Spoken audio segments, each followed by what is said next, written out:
એમનું આવે એ તમે જે એટલે કહી એમણે રહ્યા છો પોતે એ આવે. એમને નામ નિવેદન થયું ને જ બધું આપી દીધું. એ ત્યાગ જ કહેવાય, એ વૈરાગ્ય. અને પછી એ વૈરાગ્ય એવું કે એટલી હદ સુધીનું સમર્પણ કે આપ વેચી દેશો તો એ ત્યાં જઈને રહીશું.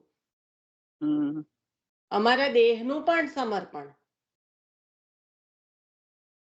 તો એ સમર્પણ સિદ્ધ થાય, એટલું સમર્પણ દ્રઢ થાય ત્યારે જીવમાં વૈરાગ્ય આવી જાય, કારણ કે સંસારમાં કંઈ પણ નથી, હવે અમે આપના છીએ અને આપને બધું સમર્પણ કર્યું છે. આપ અમારો જે રીતે વિનિયોગ કરાવશો એ રીતે થશે. અમારા દેહથી માંડીને, અમારા દ્રવ્યથી માંડીને, અમારા ચિત્તથી માંડીને બધામાં. એટલે એવા શબ્દ પણ વાપર્યા છે કે આપ વેચી દેશો તો એ પ્રમાણે જઈશું. કોઈ તમે લીધું જ છે તો જરાક સમજાવજો, કારણ કે મારી સમજમાં આ વૈરાગ્ય હવે નથી મને બરાબર તે કીધું બરાબર, મારી ભૂલ થઈ બતા નહીં. ના ભૂલ થઈ એવું નથી કેતી, મારી પણ થઈ શકે છે, પણ ના મને તારી બરાબર છે, મારી ભૂલ છે, તારું બરાબર પકડ.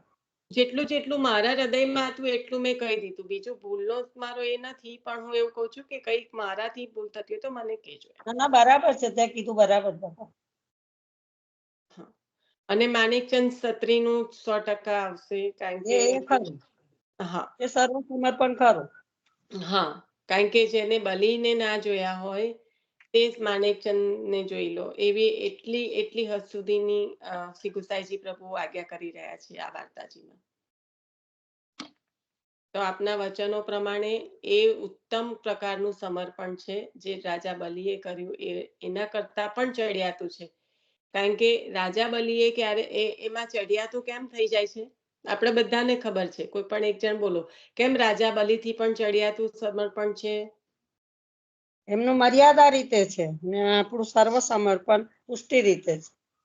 કે મર્યાદા અને પુષ્ટિનો ભેદ સમજાઈ દો. એવું બધું જાણતો આપણે બહુ જ બધી વાર લીધું છે. બોલો કોણ સ્મરણમાં છે કે આ સ્મરણમાં રાખવાની વસ્તુ નથી, આ સમજવાની વસ્તુ છે. કેમ બલિરાજા કરતા પણ ચડિયાતું સમર્પણ કીધું? ઓ વૈષ્ણવો, આપણે આગળ વધીએ પણ પાછળનું જતું ના બલિરાજા રહે. પાસે ઠાકોરજીએ માગ્યું છે હા, અને એમને પોતાની જાતે સમર્પણ કરી દીધું. હા, આ મર્યાદા અને પુષ્ટિનો ભેદ આવ્યું તો ખરું. ખાલી મેં કીધું તો કે ના બરાબર છે ને, કે દાન માંગ્યું, પ્રભુએ સ્વયં દાન માંગ્યું છે ત્યારે આપ્યું છે. અને કેવું કે દાન આપેલું પાછું ન લેવાય, જયારે સમર્પણ કરેલું લઈ શકાય એમ. એટલે જ પછી લીધું છે દ્રવ્ય, કે પછી તમે આનાથી આટલા થોડા દ્રવ્યથી કંઈક કરો અને પછી મને 10,000 પાછું લઈને આપી દેજો. પછી ધંધો કરે છે ને. હા, અને પછી મને પાછું આપજો. પણ દાનમાં સમર્પણમાં આટલો ફેર. હા, દાન એકવાર અપાઈ ગયું પછી કઈ એને પાછું કરાય નહીં. એ ન લેવાય એમ. અને આપણે જે આ 4 સાધનોની વાત કરતા હતા, તો એમાં બલિરાજા અને અર્જુન, કાલે આપણે ગીતાજી પર વાત થઈ હતી. હેતલ પછી તે રેકોર્ડિંગ સાંભળી લીધું હોય તો સારું છે, કારણ કે તારા લીધે જે પ્રશ્ન તું બોલી હતી, એના પ્રશ્ન નથી બોલી પણ તું વૈભવીબેન સાથે બોલી હતી, જેમાં એના સંદર્ભમાં લીધું હતું. પણ બલિરાજાને દર્શન આપ્યા છે આપે, અને અર્જુન સખાને આપે દર્શન આપ્યા છે. તો આપણે જે કાલે સત્સંગના 4 પગથિયા લેતા હતા, જ્યારે યુદ્ધમાં દર્શન કરાવવાના હતા અર્જુનને, તો પ્રભુના સ્વરૂપનું જ્ઞાન થયું જ નથી. પ્રભુએ વિરાટ સ્વરૂપના દર્શન કરાયા ને ત્યારે પણ એને જ્યાં સુધી પ્રભુએ ચક્ષુ નથી પ્રદાન કર્યા ત્યાં સુધી એને અર્જુનને પણ એમને પણ એમના સખા તરીકે જ જોયા છે, મિત્ર તરીકે જોયા છે. પ્રભુના વિરાટ સ્વરૂપનું દર્શન કરવા માટે પણ પ્રભુએ એ ચર્મચક્ષુ પ્રદાન કર્યા છે, જેના દ્વારા પ્રભુના સ્વરૂપનું દર્શન થયું. બલિરાજાને પ્રભુએ દર્શન કરાયા છે. આ ક્યારે બધું સમર્પણ થયું ત્યારે બલિરાજાને પ્રભુએ સ્વયં દર્શન પણ કરાયા, અને એમના દ્વારે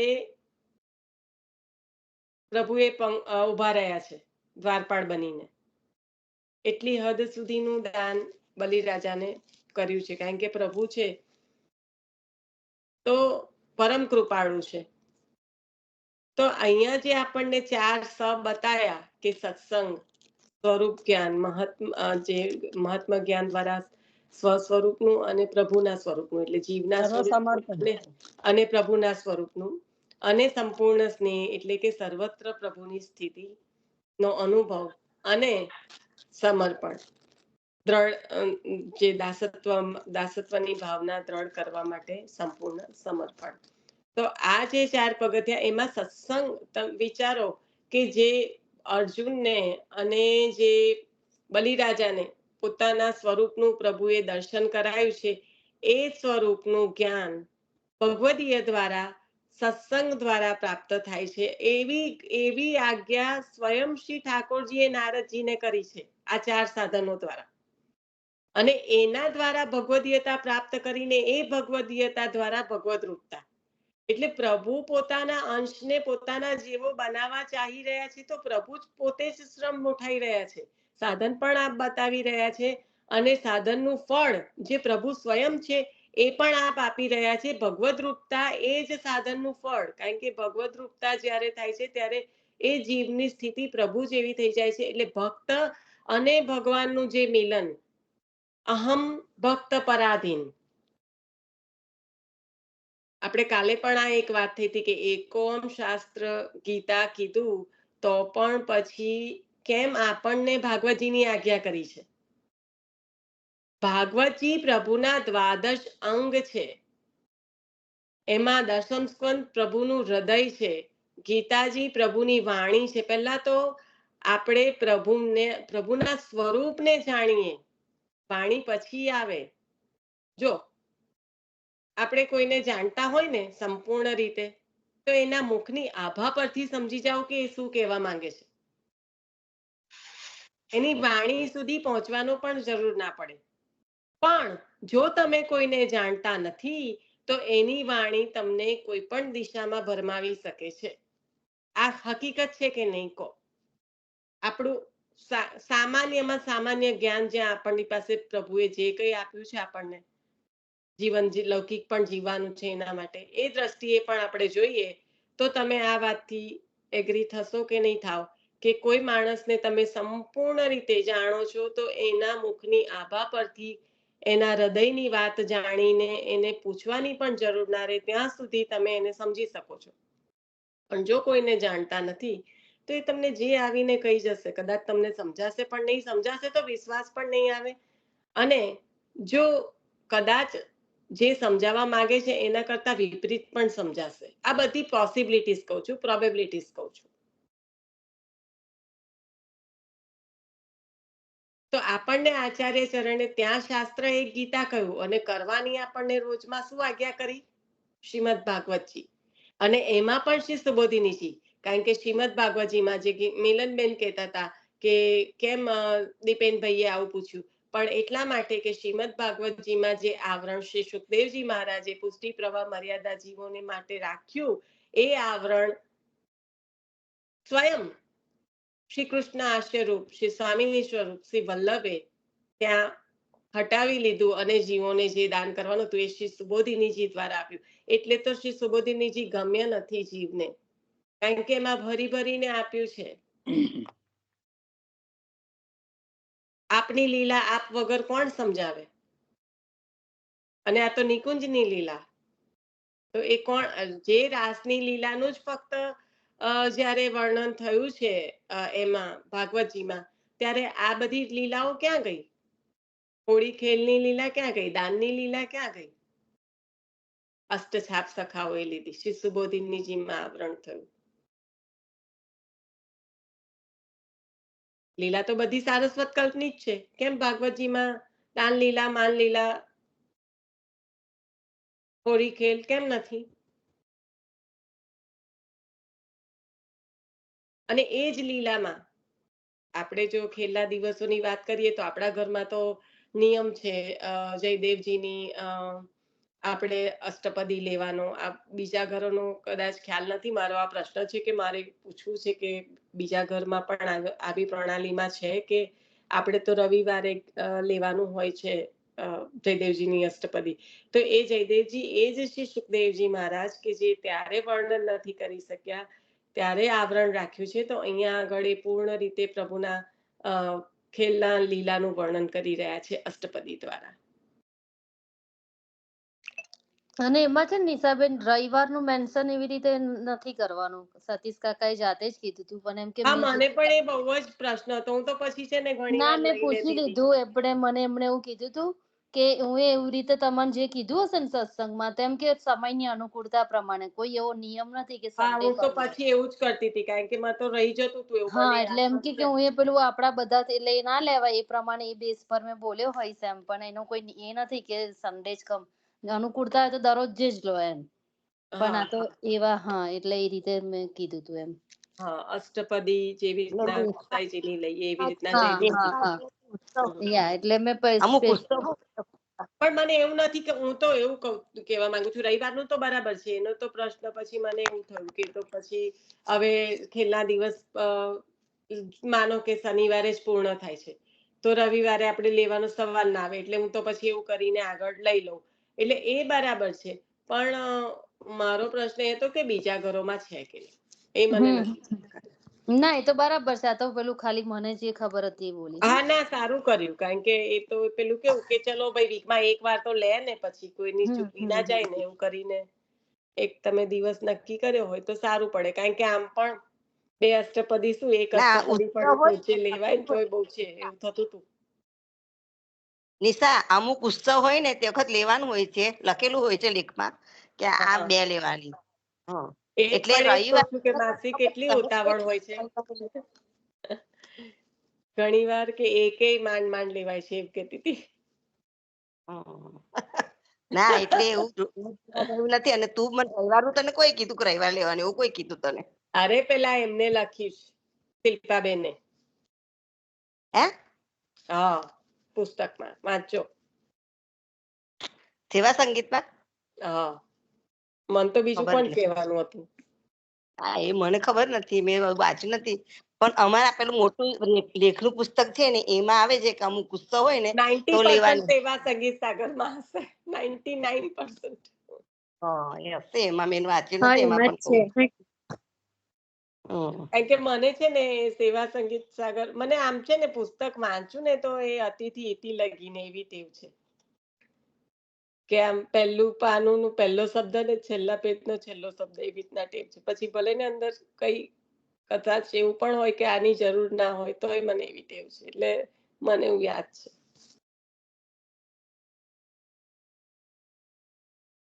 ચાલો, હવે કોઈ બીજા સ્મરણમાં આવે છે? દ્રઢ વૈરાગ્ય. હજી તો એટલા બધા દ્રઢ વૈરાગ્યમાં એટલા બધા વૈષ્ણવો પધારે. કુંભનદાસજી ના પધારે? જેમને ખ્યાતિ મળવાની હતી, રાજા બોલાવતા હતા, જેમને રાજા પૂછવા આયા કે તમને શું આપું, તે વૈરાગ્ય નહીં તો શું છે બેન? તમે લોકો કેમ આવી રીતના એ થઈ જાવ છો વાર્તાજીના મનન ચિંતનમાં? પછી પેલા આટલા બધા સાનુભવ ક્યારે આટલા બધા સાનુભવ જીવને ક્યારે થાય? જ્યારે દ્રઢ વૈરાગ્ય હોય ત્યારે જ.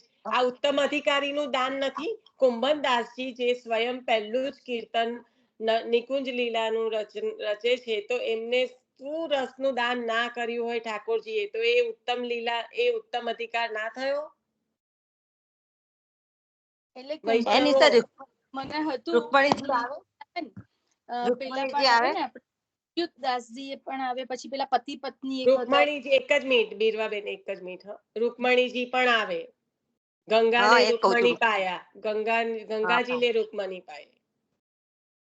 દાતરડા એવું વાળા ક્યારે પેલા કે પટેલ આવે ને, એક મિનિટ હવે બીરવાબેન ને બોલી લેવા દો. હવે બીરવાબેન ને બોલી લેવા દો. એક મિનિટ. દાતરડા વાળા આવશે પણ હવે બીરવાબેન ને લઈ લેવા દો.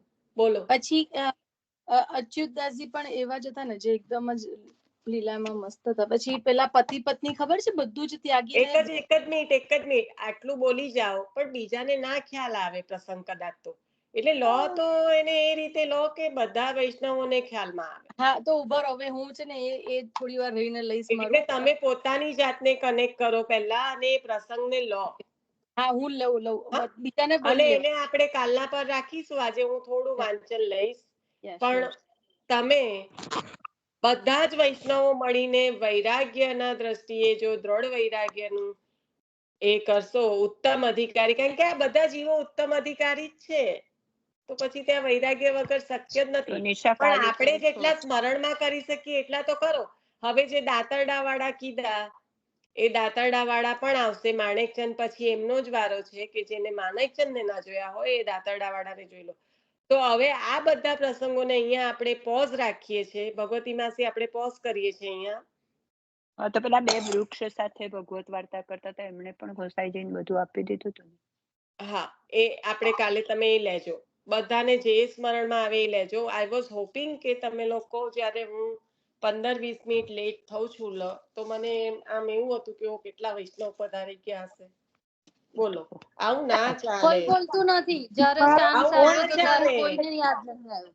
ના, અને કઈ તમે ના આપણે એવું મિલનબેન, આપણે શું કર્યું, પહેલા એનું પુનરાવર્તન કર્યું, પહેલા ફકરાનું, અને પછી આપણે શરૂ કર્યું. સ્મરણમાં નતું આવતું માસી. પછી તમને હમણાં જ તે વખત ભગવતી માસી એમાં હું શું કરું, તમે આ કર્યું પેલું કર્યું, હું તો એટલું જ જાણું કે હું 20 મિનિટે આવી, તમે કેટલા વૈષ્ણવ પધરાયા. નિશા, પછી બધાને યાદ આવે. અને મારું નીકળી ગયું. નિશાબેન, મારો કોઈનો ફોન આવી ગયો ને મારું નીકળી ગયું, પણ જે ટાઈમે મારે નીકળવાનું એ ટાઈમે તમે ગોવિંદદાસ ભલ્લા લેતા હતા. જો સંક્ષેપમાં અવકાશ હોય તો અડધી લાઈનમાં ખાલી ગોવિંદદાસ ભલ્લાનો વૈરાગ્ય ભાવ જે તમે લેતા હતા એ ખાલી કહી દેશો? હું એ લેતી હતી કે ક્ષત્રિય અહંકારી વૈષ્ણવ પણ છેલ્લે ગોકુલનાથજી નથી કહી રહ્યા, કારણ કે ત્યાં આગળ વૈરાગ્ય દ્રઢ નથી થયો. આચાર્ય ચરણની વાણીને સંપૂર્ણ રીતે સિદ્ધાંતિક રીતે પણ એમને આચરણમાં ના લીધી, એટલે છેલ્લે આ રીતનું થયું અને સેવા છૂટી છે. અને પછી એના પર પ્રશ્ન હોય તો આપણે ડેફિનેટલી કાલે લઈશું. હા, ના, કોઈ પ્રશ્ન નથી. બસ આ જ હતું. અને આપની સેવા છૂટી. ગોવિંદાસ ભલ્લાનું તો એવું હતું કે એમની સેવા છૂટી. આચાર્ય ચરણે સેવા ના લીધી, પણ ઠાકોરજીએ એમની સેવા છેક સુધી લીધી, રાઈટ? કેશવરાયજીની જે સેવા આપી એ સેવામાં જ, અને સેવા કરતા કરતા જ એમને પેલું અવગતિ થઈ ગઈ એમ. હા, સેવા છૂટી, સેવા લીધી, પણ સંપૂર્ણ જે રસનું દાન થવું જોઈએ એ ઉત્તમ અધિકારીને થાય, એ ત્યાં ના થાય ને, કારણ કે અહંકાર થઈ ગયો છે. આચાર્ય શ્રી કે અલૌકિક દાન ના, એટલે આ રીતના ભાવ, પણ એમનો કે ઉપર તો જે હતું પરલોક તો એમનો બગડ્યો નથી એમ. પરલોક નથી બગડવાનો, આચાર્ય ચરણના અંગીકૃતનો એ વાત નથી અહીંયા, કારણ કે અહંકારની વાત છે કે રંચક જો અહંકાર છે તો એ ઉત્તમ અધિકારથી દૂર ફેંકી દેશે. બરાબર ને? અધિકાર ઉત્તમ નથી ને. અને અધિકાર ઉત્તમ કેમ નથી? કારણ કે વૈરાગ્ય દ્રઢ નથી. વૈરાગ્ય દ્રઢ કેમ નથી? કોઈ પણ પ્રકારે વિષયોમાં રહેલું અહમતા મમતા એ દ્રઢ વૈરાગ્યથી દૂર લઈ જવા વાળું છે. બરાબર? બરાબર છે. એટલે એમની સેવા, આપ કહો છો એ આપની વાત બરાબર છે કે સેવા લીધી છે, પણ જે રસનું દાન થવું જોઈએ, જે આચાર્ય ચરણ કરવા ચાહી રહ્યા છે, એ ના થયું. કારણ કે આપણને દાન, જે આપણે કહીએ દાન લીધું, બ્રહ્મ સંબંધનું દાન લીધું, તો ત્યારે આચાર્ય ચરણ શેનું દાન કરવા ચાહી રહ્યા છે, આચાર્ય ચરણના સ્વરૂપનું આપણને જ્ઞાન થાય, તો જ આપણને ખ્યાલ આવે કે આપણને આચાર્ય ચરણ શું દાન કરવા ચાહી રહ્યા છે અને જીવ બુદ્ધિથી આપણે શું માંગી રહ્યા છે. બરાબર. અને આપણે જે આ વૈષ્ણવોની વાર્તા, જે આપણે પેલી બીજી 2 વાર્તા બુક છે આપણી પાસે, બરાબર? એક તો લલ્લુભાઈ દેસાઈ વાળી જે પુસ્તક છે, એમાં વૈભવીબેન, એટલે કયા વૈષ્ણવોની કહો છો? મને તમે મોકલ્યું, મને 252 નું મોકલ્યું ને તમે મને? હું 84 વર્ષની વાર્તા. અત્યારે આપણે આજે ગોવિંદાસ ભલ્લાનો પ્રસંગ લીધો ને હિસાબે ને, આપણે આ સત્સંગ નું લો ને યાર, પછી એવું હોય તો એ કરો, કારણ કે ઊભું નહીં થવાતું. પછી બેસ, થોડીક વાર લઈ લો ને આપણે. વૈભવીબેન, આપણે કાલે રાખીએ. છેલ્લા તમે લો ને જે કઈ હોય ને. કરતી. હા, એ તો કહું છું, થોડુંક આ લઈ લો ને. વૈભવીબેન, કાલે રાખીએ, કારણ કે મેં એ જ વાત કીધી કે હવે જે આપણે એ લીધું ને વૈરાગ્ય સૂચક લઈ લીધું. બસ એટલું જાણવું હતું, કારણ કે રેકોર્ડિંગ ચાલુ એ ટાઈમે, અને મારો ફોન આવી ગયો એટલે હું ચાલુ ન કરી શકી. એટલે મારે સોરી હા વીરવાબેન, આપનો વાંચન લો. સોરી તમને વૈભવીબેન ને બધા જ વૈષ્ણવને કે થોડુંક જે કઈ ક્વેશ્ચન હોય ને તો છેલ્લા લેવાનું રાખો ને તો બહુ સારું રહે, કારણ કે અમે પણ બહુ ટાઈમ એ કરીને બેસતા હોઈએ છીએ. કઈ સોરી વાંધો અબાઉટ નહીં. ધેટ. એ બી ખરું. અને આપણે વૈષ્ણવ પધરાવાણી પણ હવે એક કે બે કે સમજવા પૂરતું રાખીએ તો વધારે સારું રહે, કારણ કે આ સત્સંગ સાંભળવા માટે રિયલ સમય કાઢીએ છે. હા, એટલે પણ આ થોડોક રિયલ મોડે સમયમાં આ સાંભળવાનું રિયલ તો બહુ સમય, સારું. હા હેતલ, આ રિયલ સમય જ છે. વૈષ્ણવો જ્યારે ના પધારે ને એનો મતલબ સમજવાનું કે આપણે વાંચી તો ગયા છે, શ્રવણ પણ કર્યું છે, પણ સુન્યો પણ સમજ્યો નહીં. જ્યારે દ્રઢ વૈરાગ્યની વાત થાય અને એક પણ વૈષ્ણવ ના પધારે 15 મિનિટ લગીને, એનો મતલબ સુન્યો પણ સમજ્યો નહીં. Sorry to say.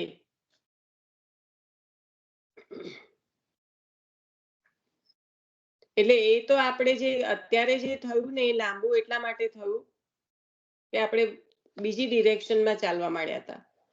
એ તો આપણે જોવું પડે.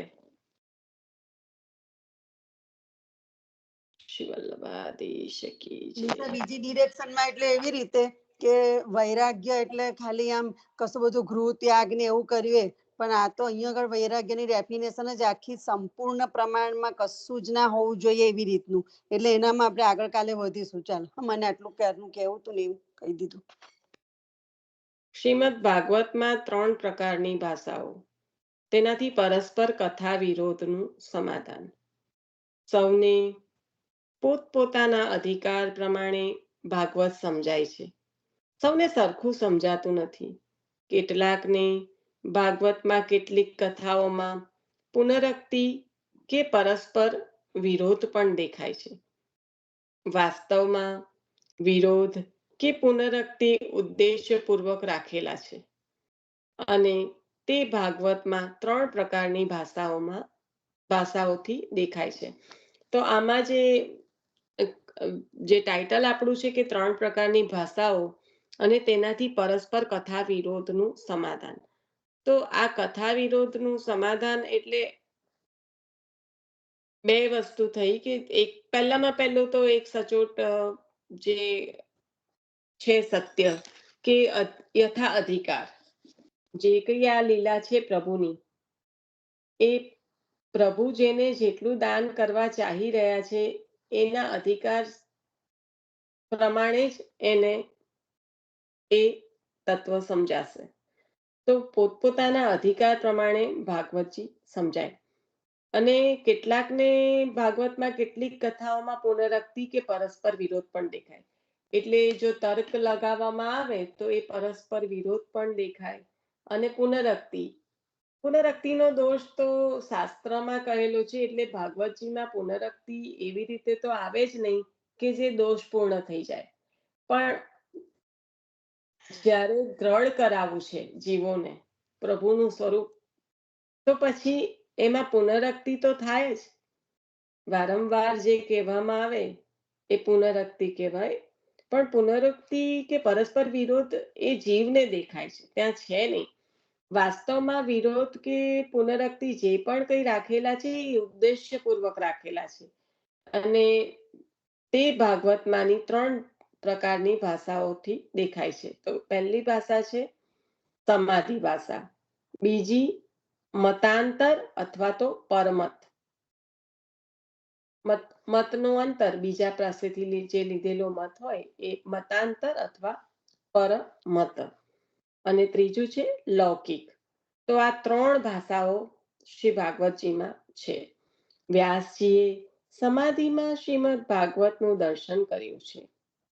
જ્યારે સૂત સૌનકનો સંવાદ નૈમિષારણ્યમાં થયો ન હતો, ત્યારે પણ સમાધિમાં એના દર્શન કરેલા અને પ્રથમથી 12 સ્કંદ સંહિતા અનુક્રમ કરીને શ્રી શુકને ભણાવેલી.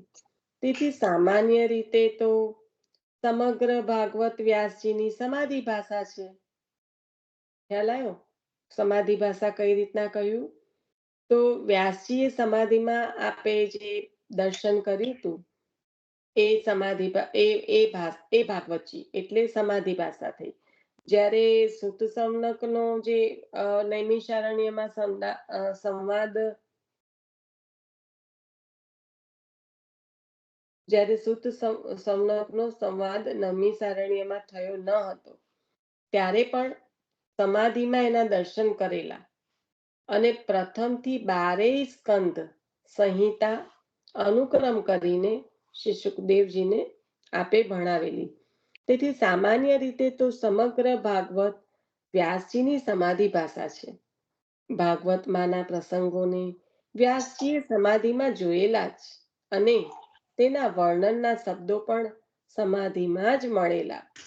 જ્યાં શ્રી શુક કોઈનું કહેલું પોતે કહી રહ્યા હોય ત્યાં મતાંતર કે પરમત ભાષા ગણાય છે તેવી વાતો બોલનારના અભિપ્રાય પૂરતી પ્રમાણ છે.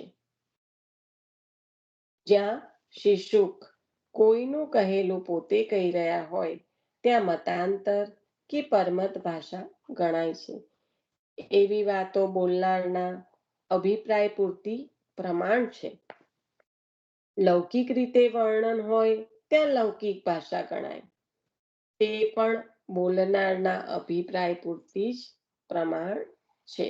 પરમત અને લૌકિક ભાષાનો જ્યાં સમાધિ ભાષામાં વિરોધ આવતો હોય ત્યાં બે ભાષા ગૌણ છે. પરમત અને લૌકિક ભાષાનો જ્યાં સમાધિ ભાષામાં વિરોધ આવતો હોય ત્યાં એ બે ભાષા ગૌણ છે. વ્યાસજીએ તે વિરોધ હેતપૂર્વક રાખેલો છે, તેથી તેમાં દોષ નથી. પુનઃ ભાષાના આ 3 ભેદને કારણે કથાઓ કૌચિત પરસ્પર જુદી કે વિરુદ્ધ દેખાય કે વારંવાર આવતી દેખાય તો તે જુદા જુદા કલ્પની કથાઓ છે, તેથી કાંઈ દોષ રહેતો નથી. 3 ભાષાઓને સમજાઈ. અને આ જે કાલે ખાલી એક જે પ્રકરણ વિભાગ જે આચાર્ય ચરણના મત પ્રમાણે હતું એ યાદીમાં લઈ લઈએ કે 1 થી 9 અધ્યાયમાં સાધારણ, 10 થી 18માં અસાધારણ અને 19માં ગુણાતીત અધિકાર છે. કારણ કે બાવાને મેં પ્રશ્ન કરેલો અને બાવા જે 3 પ્રકારનું જે ગોકુલેશજી પ્રભુની ટીકામાં હતું તો મેં કીધું કે આ જે 3 પ્રકાર છે એમાં સાધારણ, અસાધારણ ને ગુણાતીત લઈ અને જે સાધારણ છે એ સૌનક ઋષિઓ સાથે જોડાય તો બાબાએ ત્યારે મને જવાબ આપ્યો તો ચેટમાં કે હા એને એની સાથે લઈ શકાય. ખાલી યાદી કરાવી દઉં છું એટલે કાલનું જ છે તાજું એટલે ભૂલી ના જવાય બધાથી. તો આ આપણે જે અત્યારે કરી રહ્યા છે ને એ 13 થી લઈને અધ્યાયની વાત ફરીથી કરીશ પ્લીઝ. હા, એટલે અત્યારે આપણે જે 13 અધ્યાયોનું કરી રહ્યા છે ને ઉત્તમ અધિકારમાં ભગવતી માસી એ 7માંથી લઈને 19મા સુધીના છે.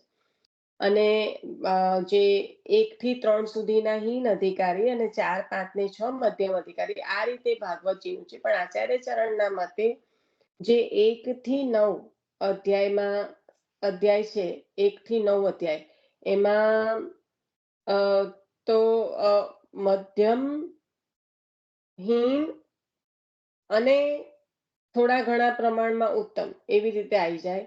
10 થી 18માં ખાલી ઉત્તમ જ છે ભાગવતજી પ્રમાણે. 7 થી 19માં ઉત્તમ થયું એટલે એને અસાધારણ કયા આપે અને 19મા અધ્યાયમાં ગુણાતીત અધિકાર છે. એટલે આપણે અધિકારોને આ રીતે હીન, મધ્યમ અને ઉત્તમ નહીં લેતા.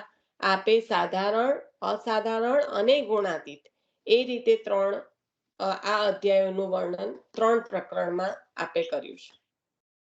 ખ્યાલ આવ્યો?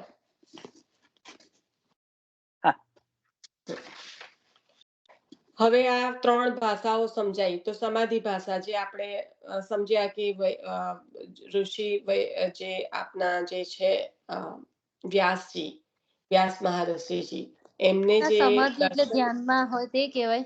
સમાધિ એટલે ધ્યાનમાં. હા, ઓકે. સમાધિમાં જે દર્શન બધા જ થયું ઋષિઓની મનુષ્યનું આ જ્ઞાન છે તે બધું સમાધિમાં જ ઉદ્ભવ થયું છે ને. મંત્રના દ્રષ્ટા છે એ ઋષિઓ. મંત્રના દ્રષ્ટા એ મંત્રના બધું દ્રષ્ટા. એમણે સમાધિમાં જ પ્રાપ્ત કર્યું છે. એટલે આ જે કઈ હા. મંત્રો છે એ મંત્રના દ્રષ્ટા એટલે કે સમાધિમાં જ્યારે આપ હતા ત્યારે જે મંત્ર સ્ફુર્યા જે લીલા પ્રમાણે એ ભાષા એ સમાધિ ભાષા. તો સમાધિ ભાષામાં આપને આ દર્શન થયા અને એ જે શ્રીમદ ભાગવતજી છે એ આપણે કોને કહ્યું? શ્રી સુખદેવજી મહારાજને. તો જે સમાધિ ભાષા છે હવે એ જ્યારે શ્રી સુખદેવજી મહારાજને કહેવામાં આવે છે ત્યારે એ ભાષા કઈ થઈ ગઈ? ત્યાં મતાંતર થઈ જાય ને, એકની પાસેથી બીજાને જાય તો ત્યાં પરમત ભાષા. હવે જે શ્રી સુખદેવજી કહેશે તો ત્યાં એ ભાષા પરમત થઈ, એટલે કે ત્યાં મતાંતર થયું. એક જગ્યાએથી બીજી જગ્યાએ જ્યારે પીરસવામાં આવે ત્યારે પછી એમના ભાવનું પણ અંદર વર્તન થયેલું હોય. જ્યારે એ ભાષા બોલવામાં આવે તો એમના ભાવના વર્તન સહિત થયું હોય. એટલે શ્રી શુકે કોઈનું કહેલું પોતે કહી રહ્યા છે ત્યાં મતાંતર કે પરમત ભાષા ગણાય છે. કારણ કે ત્યાં એમનો મત પણ અંદર, એમનો અભિપ્રાય પણ અંદર જોડાયેલો છે ને એમને જે પ્રમાણે ગ્રહણ કર્યું છે એ પ્રમાણે એ ત્યાં આગળ કહી રહ્યા છે. તો બારોબાર એમનો મત અંદર જોડાયેલો છે એટલા માટે ત્યાં કીધું કે ત્યાં મતાંતર થયું અને એ પરમત ભાષા કહેવાય. પરમત અને લૌકિક ભાષાનો જ્યાં સમાધિ ભાષામાં વિરોધ આવતો હોય તો પછી ત્યાં એ બે ભાષા ગૌણ થઈ જાય. સમાધિ ભાષા જ મુખ્ય રહે, કારણ કે એ તાદ્રશ થયેલું છે. જેવી રીતના આ અષ્ટછાપ સખાઓની વાણી, તો આપણે ગમે તેટલા ભાવપૂર્વકના ધોળ પદ ઘણું બધું રચાય પણ એ જે ભાષા છે જે અષ્ટછાપ સખાઓની એ લીલાના દ્રષ્ટા છે. તો એમનાથી ઉત્તમ તો કઈ શક્ય જ ના બને. હા, પછી એને લઈને એના આધારે જો ધોળ પદ રચાયા હોય અને એના આધારે પાછા કંઈક બીજું પણ રચના થઈ હોય તો એ બધું જ્યારે અષ્ટછાપ સખાની વાણીઓ આવે, એનો સ્પર્શ કરવામાં આવે ત્યારે આ બધું ગૌણ થઈ જાય. અષ્ટછાપ સખાની ભાષા પણ સમાધિ ભાષા જ કહેવાય મિલનબેન. કારણ કે હા. એ લીલામાં ત્યાં પહોંચેલા છે એ સમયે. જ્યારે પરમાનંદ દાસજી એમ કે જીની નહીં પાયો રે ભૈયા મેરી હથેરી ચાટ, મને નથી મળ્યું. પરમાનંદ દાસજીને એ સમયે નથી મળ્યું તો મેરી હથેરી ચાટ. તો આ લીલામાં આપ દર્શન તો કરી રહ્યા છો પણ આપ એ લીલાના ભાગરૂપ પણ છો. ફોર્મ ભરી આવી જાય. આપ એ લીલાના ભાગ, આપ એ લીલાના ભાગરૂપ હોય, એ લીલાના દર્શન પણ કરી રહ્યા હોય. તો જ્યારે આપ એ લીલાના ભાવરૂપ હોય, દર્શન કરી રહ્યા હોય, એ લીલામાં સ્વયં બિરાજેલા હોય તો એનાથી વધારે કોઈ વસ્તુ, કોઈ બીજું, એનાથી વધારે કોઈ બીજું રચન કરી શકે? એની તુલનાએ બીજું કઈ આવી શકે? ના આવી શકે. એટલે અહીંયા કીધું કે જ્યારે સમાધિ ભાષાની વાત છે ત્યારે સમાધિ ભાષામાં જે પરમત અને લૌકિક ભાષામાં ભાષાનો જ્યાં સમાધિ ભાષામાં વિરોધ આવતો હોય, થોડો વિરોધાભાસ થઈ શકે છે, પણ જો એ આવે તો ત્યાં મુખ્યતા કોની રહે? સમાધિ ભાષાની. લોકમત, લૌકિક અને પરમત ભાષા ત્યાં આગળ ગૌણ થઈ જાય છે. વ્યાસજીએ તે વિરોધ હેતપૂર્વક રાખેલો છે, તેમાં દોષ નથી. આમાં કોઈ પણ પ્રકારનો દોષ નથી. બહુ પ્રેમથી એ વિરોધ રાખેલો છે. પુનઃ ભાષાના આ ત્રણ ભેદને કારણે કથાઓ કવચિત પરસ્પર જુદી કે વિરુદ્ધ દેખાય કે વારંવાર આવતી દેખાય. આવો જે ભેદ છે ને એના કારણે શું શક્ય થાય કે કદાચ પરસ્પર જુદી જુદી કે વિરુદ્ધ દેખાય કે પછી ફરી ફરી આવતી પુનરક્તિ, તો ફરી ફરી આવતી દેખાય તો એ જુદા જુદા કલ્પની કથાઓ છે. ત્યાં કોઈ પણ પ્રકારનો દોષ રહેતો નથી. પણ આ એ આપણે જે સારસ્વત કલ્પની લીલા જે પ્રભુની કે જ્યાં પૂર્ણ પુરુષોત્તમ પ્રકટ થયા છે, તો એ લીલા આધારે જે આપણે શ્રીમદ ભાગવતજીને ગ્રહણ કરી રહ્યા હોય તો ત્યાં કદાચ આવું થાય કે વારંવાર આવતી દેખાતી કે કવચિત પરસ્પર વિરુદ્ધ દેખાતી એનો મુખ્ય એક્ઝામ્પલ જો આને સમજવું હોય તો આપણે જે અધ્યાય પ્રક્ષિપ્ત કરેલા છે કે બ્રહ્માજી જ્યારે વાછરડાઓને લઈ ગયા તો આચાર્ય ચરણે એ બીજા કલ્પની લીલા કહી છે.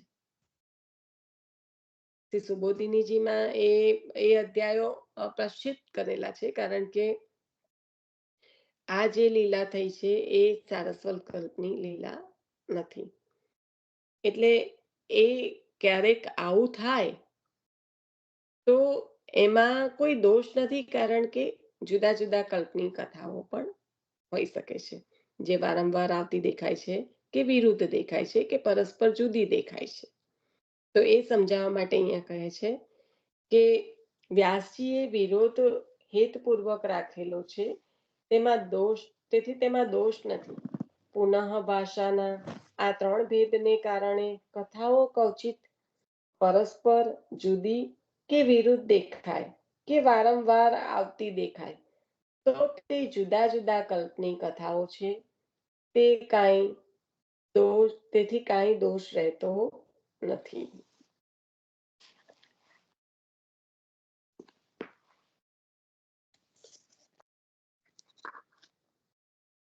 શ્રીમદ ભાગવતના પરંપરાગત 7 અર્થ. કયા 7 અર્થ? શ્રીમદ ભાગવતના શ્રી આચાર્ય ચરણે બતાવેલા પરંપરાગત 7 અર્થ. પહેલું શાસ્ત્રાર્થ, બીજું સ્કંધાર્થ, ત્રીજું પ્રકરણાર્થ, ચોથું અધ્યાયાર્થ, પાંચમું શ્લોકાર્થ એટલે કે વાક્યાર્થ, છઠ્ઠું શબ્દાર્થ અને સાતમું અક્ષરાર્થ. આપણે જાણીએ છીએ કે નિબંધમાં શું આપ્યું, શ્રી સુબોધિનીજીમાં શું આપ્યું, આપણને ક્રમશઃ આનું એ છે. તો જે 7 પ્રકારે આપણે અર્થ કર્યા એમાં શાસ્ત્રાર્થ, સ્કંધાર્થ, પ્રકરણાર્થ, અધ્યાયાર્થ.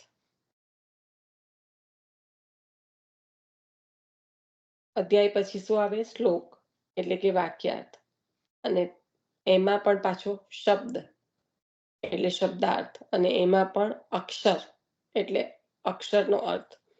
તો આ રીતે 7 પ્રકારે મને જ્યાં સુધી યાદ છે ત્યાં સુધી શ્લોકાર્થ, શબ્દાર્થ અને અક્ષરાર્થ એ શ્રી સુબોધિનીજીમાં છે.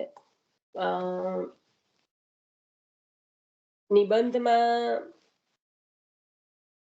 પ્રકરણાર્થ અને અધ્યાયાર્થ ફોર શ્યોર છે, પણ હજી મારાથી કંઈક એક ગ્રંથ છૂટે છે, કારણ કે આ 3 ગ્રંથમાં આપે આ કરેલું છે ભાગવતજીના અર્થ. નિબંધ શ્રી સુબોધિનીજી, હજી મને એવું લાગે છે કે મારાથી એક ગ્રંથ છૂટી રહ્યો છે કે બેમાં કર્યું છે, એકમાં 4 છે ને એકમાં 3 છે. હા, તો એક એટલે નથી છૂટતો ગ્રંથ નથી છૂટતો, પણ એકમાં નિબંધમાં 4 છે અને સુબોધિનીજીનું ખબર છે ફોર શ્યોર કે શ્લોકાર્થ, શબ્દાર્થ અને અક્ષરાર્થ એ ખબર છે.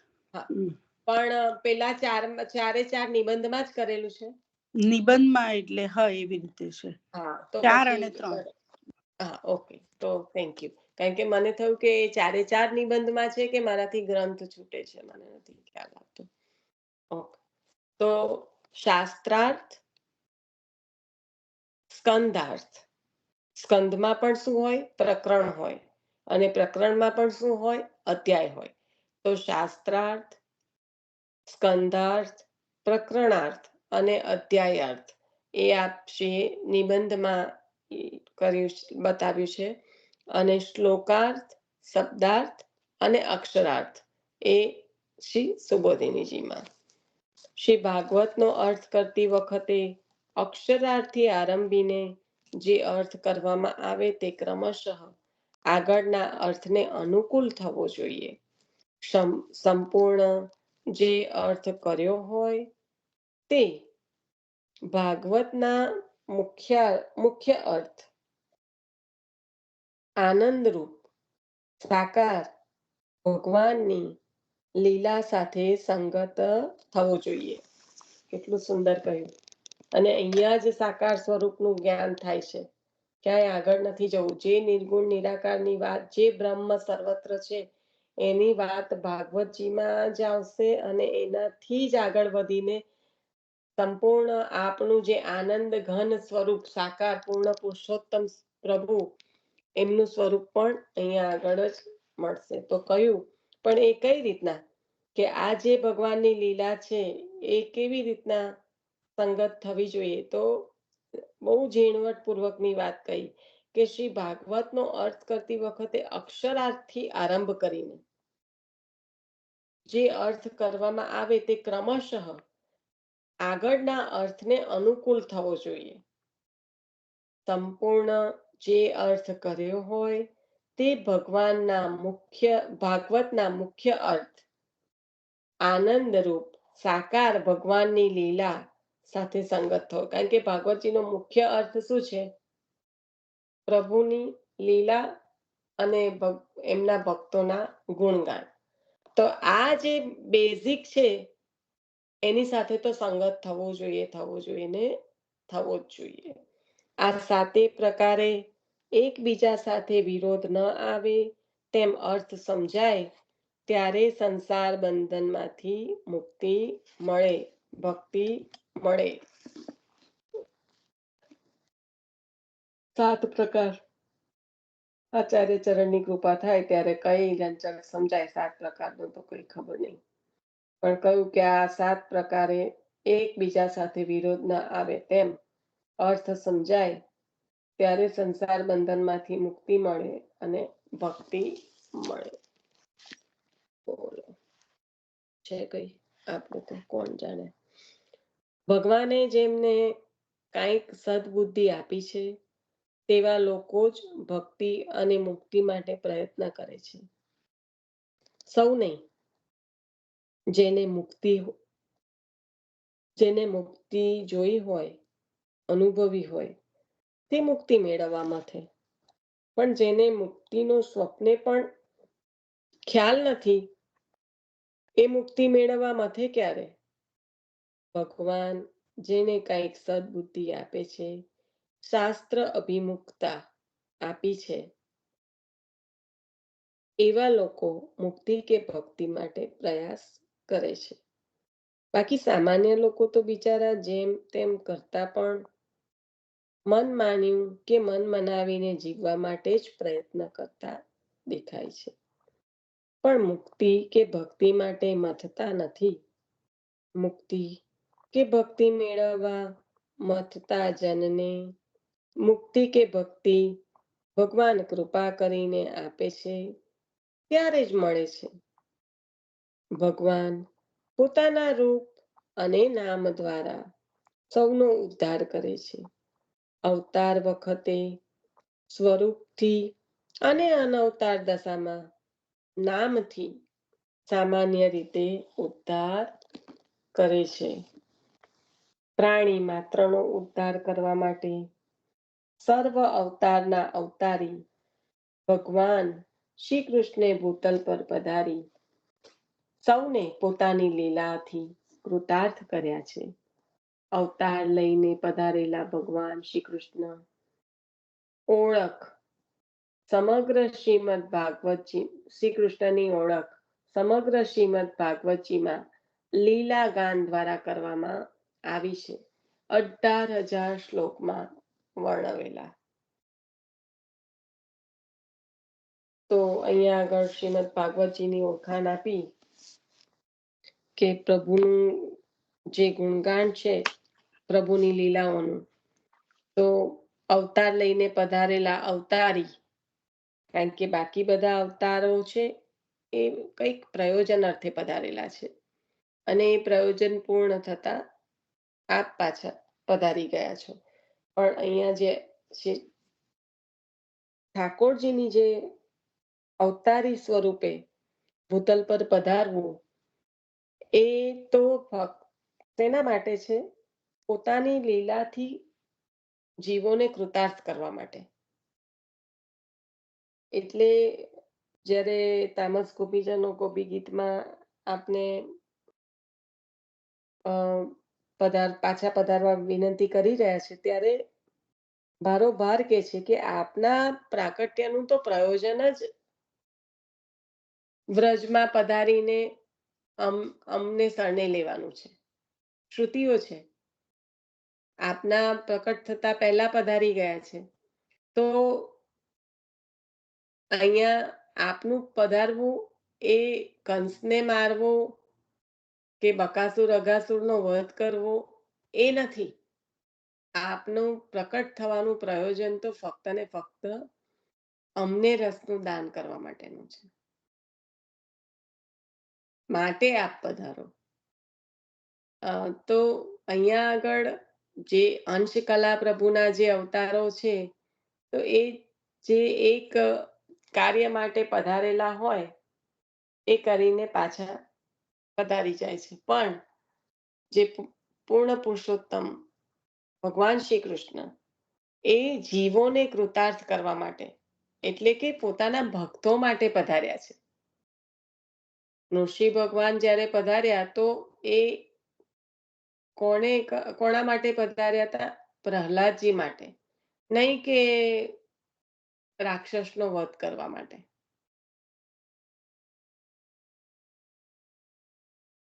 તો અહીંયા જે પોતાની લીલાઓ દ્વારા સંપૂર્ણ રીતે બ્રજમાં જે આપે લીલાઓ કરીને એ લીલાઓને થકી જે ઋષિ રૂપાઓ અને જે શ્રુતિ રૂપાઓને આપેલા આપના વચન કે આપના મનોરથ પૂર્ણ કરવા, એના માટે આપનું પ્રાકટ્ય છે. એટલે આપની લીલાથી સૌને આપ કૃતાર્થ કરવા માટે પ્રકટ થયા છે. અને રહી વાત અવતાર દશાની, તો અવતાર દશામાં તો આપ પ્રકટ સ્વરૂપે બિરાજો છો. એટલે અવતાર દશામાં સ્વરૂપથી અને અનવતાર દશામાં કે જ્યારે ઉદ્ધવજી એક ખૂબ જ શોક થયો અને પ્રભુ જો પધારી જશે તો જીવોનું શું થશે એવી વેદના જ્યારે વ્યક્ત કરી આપે, ત્યારે પ્રભુએ સ્વયં આપનું તેજ નામાત્મક સ્વરૂપ એવા શ્રીમદ ભાગવતજીમાં પધરાવ્યું. તો એ આપના નામનું સ્વરૂપ પણ એ આપ જ્યારે અવતાર દશામાં પ્રકટ સ્વરૂપે બિરાજો છો અને જે ફળ આપો છો એ જ ફળનું દાન કરવા વાળું છે. એટલે આપણે જ્યારે કહીએ કે શ્રીમદ ભાગવતજીમાં દસમ સ્કંદ પ્રભુનું હૃદય, ત્યારે પછી વૈયાસખી શ્રી સુખદેવજી નથી કહી રહ્યા, ત્યારે સ્વયં શ્રી પ્રભુ એમના હૃદયમાં બિરાજીને, શ્રી ઠાકોરજી એમના હૃદયમાં બિરાજીને આ લીલા કરી રહ્યા છે. કારણ કે આપની લીલા આપ સિવાય કોણ સમજાવે. અને એ જ રીતે શ્રી સુબોધિનીજી અને આચાર્ય ચરણે પ્રકટ કરેલા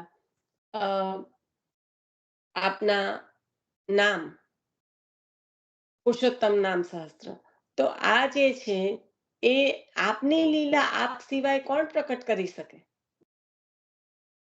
એટલે શ્રી કૃષ્ણ આશ્રયરૂપ આપ પ્રકટ થઈને જીવોને એ લીલાનું દાન કરી રહ્યા છે. એટલે શ્રી સુબોધિનીજી પ્રકટ થયા અને પુરુષોત્તમ નામ સહસ્ત્ર પ્રકટ થયા.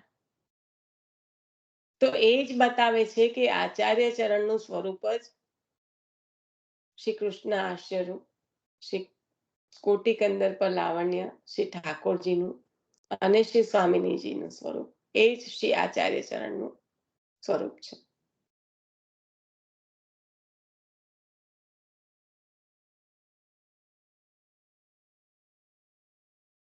તો ખૂબ સુંદર રીતે કહ્યું કે અવતાર લઈને પધારેલા ભગવાન શ્રી કૃષ્ણની ઓળખ સમગ્ર શ્રીમદ ભાગવતજીમાં લીલાગાન દ્વારા કરવામાં આવી છે. 18,000 શ્લોકમાં વર્ણવેલા શ્રી કૃષ્ણ ભગવાનને વ્યાસ મહર્ષિજીએ મંગલાચરણમાં એક શ્લોકમાં ઓળખાવ્યા છે. મંગલાચરણનો પ્રારંભ આપણે અહીંયા રવા દઈએ. 1:50 થઈ છે.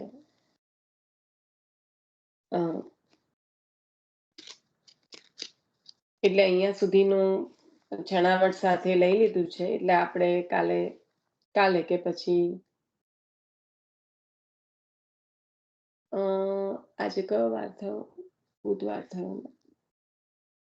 કાલ હા. ગુરુ. હજી આપણે શિક્ષાપત્ર લીધું નથી. કાલે તમે શિક્ષાપત્ર લઈ લેજો અને આપણે આ મંગલાચરણથી હવે શરૂઆત કરીશું.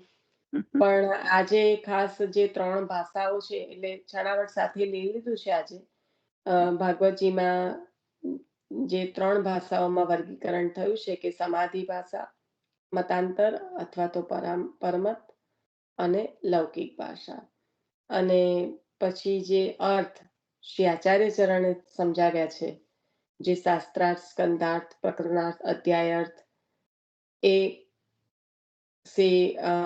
નિબંધ પ્રકરણમાં અને શ્રી સુબોધિનીજીમાં શ્લોકાર્થ, શબ્દાર્થ અને અક્ષરાર્થ. તો આ 7 પ્રકારના અર્થ જે મુખ્યત્વે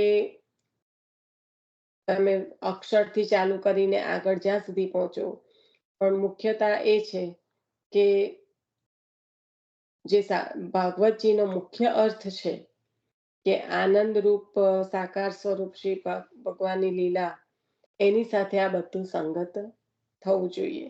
કોઈ પણ પ્રકારેથી કરો. સંગતિ ક્યાં મળવી જોઈએ? કે પૂર્ણ પુરુષોત્તમ આનંદ ઘન સ્વરૂપ શ્રી ઠાકોરજીની લીલા. એટલે અને કહ્યું કે આ જે મુક્તિ ને ભક્તિ ચાહવા વાળા જે વર્ગ છે, એ ફક્ત ને ફક્ત કોણ કરે? તો જેને પ્રભુએ સદબુદ્ધિ આપી હોય અને શાસ્ત્ર અભિમુખતા, એટલે કે શાસ્ત્રોની જેને અભિમુખ રહેવું હોય, એને આ શક્ય બને. બાકી તો સામાન્ય રીતે જીવન જીવતા માણસોને આ મુક્તિ કે ભક્તિ મેળવવા માટે કોઈ પણ પ્રકારનો પ્રયાસ કરવો પણ હોતો નથી. અને પ્રભુના નામ, પ્રભુ પોતાના રૂપ દ્વારા અથવા તો નામ દ્વારા જીવોનો ઉદ્ધાર કરે છે. તો અવતાર દશા છે તો રૂપ, અને અનવતાર દશા છે તો નામ દ્વારા. એટલે આ પેલું રીતે નામી પ્રગટ થાય એ લઈ લે. લઈ લે ને તું. એ તો લઈ લે. સ્મરણમાં આવ્યું તું છે લે, તો. મને યાદ નથી. લઈ લે તું. એટલે આ નામ જ છે કે જે આપણને સંન્યાસ નિર્ણયનું ગયા વખતનું કીધું કે હજી ગુણ એટલે નામ, તો એ હજી કરી રહ્યા છીએ. તો ત્યાં એ સંપૂર્ણ રીતે કેમ ફલને પ્રદાન કરવા વાળું નથી કે ત્યાં આગળ હજી એક સાધન દશા રહી ગઈ છે. પણ જો એ છૂટી જાય અને જે સહજતા આવી જાય, ઘણી વખત શું છે કે નામ તમે લેવા બેસો અને નામ સહજ રીતે લેવાય, તો એમાં બહુ મોટો ફરક છે. પણ જ્યારે જે સહજતા આવી જાય, એ નામ જ્યારે સહજ રૂપે લેવાય, જ્યારે શ્વાસે શ્વાસમાં લેવાય, જે શ્રી ચાચાજીની દશા હતી કે શ્વાસમાંથી પણ શ્રી કૃષ્ણ શરણમ સંભળાયા વૈષ્ણવને, તો એ નામ જ્યારે એ રીતે લેવાય, તો એ નામમાંથી નામી પ્રકટ થાય ને થાય. હવે જ્યારે નામમાંથી નામી પ્રકટ થાય, એટલે કે સ્વયં પ્રભુ પ્રકટ થાય, ત્યારે જીવની દશા શું થાય? ત્યારે એનું હૃદય કેવું આદ્ર થાય, કેવું કોમળતા થાય. કારણ કે સ્વયં જે આપણા પ્રભુ અત્યંત કોમળ એવા જ્યારે આપણા હૃદયમાં બિરાજે, ત્યારે આપણા હૃદયની સ્થિતિ જો અત્યંત કોમળ હોય, ત્યારે જ એ શક્ય બને. અને એ જે આદ્ર થયેલું હૃદય હોય, એ નેત્રોને સજલ કરે. કારણ કે ત્યાં પ્રભુની લીલાઓ હૃદયમાં સ્ફુરી રહી છે. અને એ જે સજલ થયેલા નેત્ર છે, એ છલકાય. એ પ્રભુ માટે જ્યારે અશ્રુપાત કરે, જ્યારે વિરહ કરે, તો ત્યારે જે આપનું સેવ્ય સ્વરૂપ જે ચોકી પર બિરાજેલું છે, એ હવે સ્વયં હૃદયમાં બિરાજીને અનેક લીલાઓનો અવગાહન કરાવે, જીવને અનેક લીલાઓના રસનો આનંદ આપે, તો આ છે સેવા, કે જ્યારે નામમાંથી નામી પ્રકટ થાય છે. ત્યારે પછી સાધન પણ રહેતા નથી. માની લો આ વસ્તુને, કે ત્યારે તો પછી માનસી સેવાનું દાન થાય છે. જે માનસી, જે વ્યસન દશાની, આપણે જે ગજન ધાવનની સ્થિતિ હતી, એ નામમાંથી નામી પ્રકટ થયેલા. પ્રભુએ પોતે આજ્ઞા કરી છે કે હવે ચાલો આપણે આચાર્ય ચરણને ત્યાં, કારણ કે ત્યાં સેવા પણ શક્ય નથી. એ સેવા સાધન રૂપા જ્યાં સુધી પ્રભુના ફળનો જે અનુભવ, જે રસનું દાન થવાનું હતું ત્યાં સુધી હતા. હવે એ પણ નથી. અને આ નામ પણ સહજ છે, જે સહજ રીતે એ નામ સિવાય એકચ્યુઅલમાં બીજું કશું છે જ નહીં એના હૃદયમાં. એટલું સહજ છે. એ ગોપિકાઓની સ્થિતિ છે. જ્યારે ગોપ્યા ગુરુ, જે આચાર્ય ચરણ આજ્ઞા કરે છે, જે આપ સ્વયં સ્વામીની સ્વરૂપ શ્રી વલ્લભ ગોપીજનોને ગુરુ કહે છે, તો એ ગોપીજનોના હૃદયની સ્થિતિ એવી છે કે જ્યારે એ પણ ઘરના કામકાજ કરે છે, એ પણ બહાર ધંધા કરે છે. આપણે અત્યારે બહુ જ આપણા બિઝનેસને લઈને, કે આપણા એજ્યુકેશનને લઈને, કે આપણે આપણા છોકરાઓને આપી રહેલા એજ્યુકેશનને લઈને બહુ જ આપણે એક પ્રકારના મદમાં ફરીએ છીએ કે હું આટલું કરું છું, આટલું કરું. એ બધું જ કરતા હતા, પણ માધવલો એમને મથુરાની સ્ત્રીઓને પણ કૃતાર્થ કર્યા હતા. મથુરાની સ્ત્રીઓએ પ્રભુના દર્શન નથી કર્યા, પણ પ્રભુના દર્શન કર્યા હોવાનો અનુભવ આ સ્ત્રીઓએ ગોપીજનો દ્વારા કર્યો હતો. એ પણ કંસને કર ભરતા હતા. જે ટેક્સ અત્યારે આપણે રડીએ છીએ કે ટેક્સ ભરવો પડે છે, કામ કરવું પડે છે, એ પણ કરતા હતા.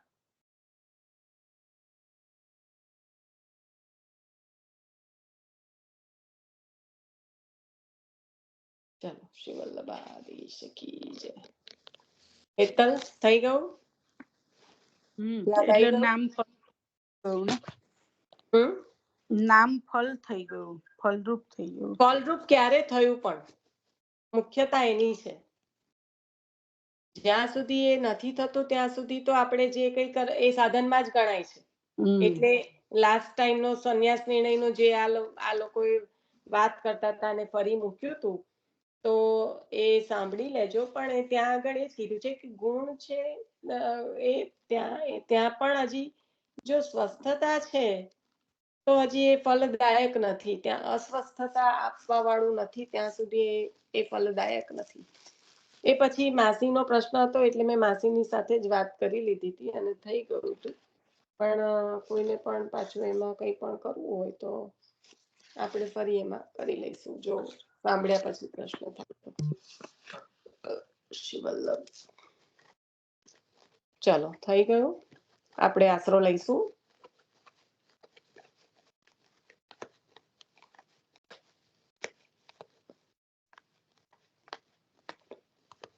નામમાંથી તો નામી પ્રકટ થાય ને હેતલ. ત્યારે તો એવું કીધું કે પોતાનું સ્વરૂપ જ પધરાઈ દીધું, નામાત્મક રૂપ ભાગવચીમાં.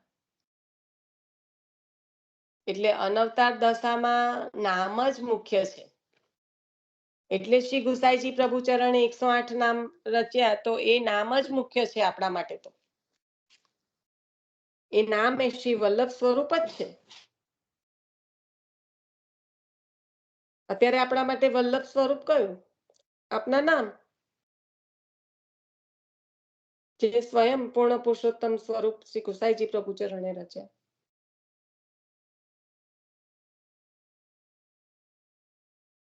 એ જીવોને આપવા માટે જ કર્યું છે. આપ તો આપનું સ્વરૂપ જાણો છો.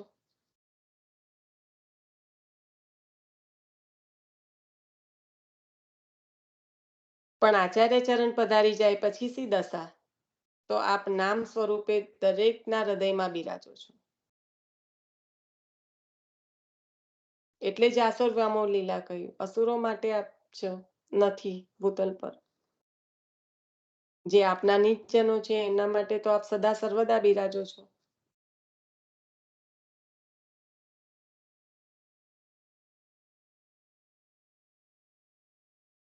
ચલો, આપણે આશરો લઈ લઈશું. સોરી, હું કહું છું ને પાછું હું ચાલુ રાખું છું. આશ્રય લીધા પછી આપ રહેજો હા 2 મિનિટ. હા હા.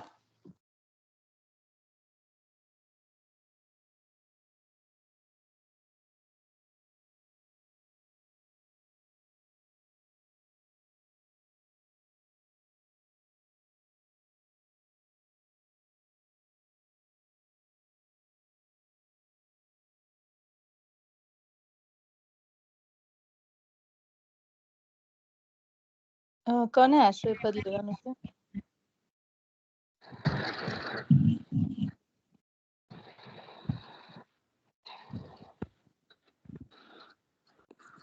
ઓકે, હું આશ્રય પદ લઈ લઉં છું. શ્રી વલ્લભાધીશ કી જય. દ્રઢઈન ચરણ કેરો ભરોસો, દ્રઢઈન ચરણ કેરો. શ્રી વલ્લભ નખ ચંદ્ર છટા બિન, तब जग मौज अंधेरो भरोसा, दृढ़ई न चरण केरो. साधन और नहीं कली में, जासो निवेरो. सुर कहा कहे द्विविध आधरो, बिना मोल को चेरो भरोसो, दृढ़ई न चरण केरो, दृढ़ई न चरण केरो भरोसो, चरण केरो. श्री वल्लभाधीश की सर्व वैष्णव ने भगवत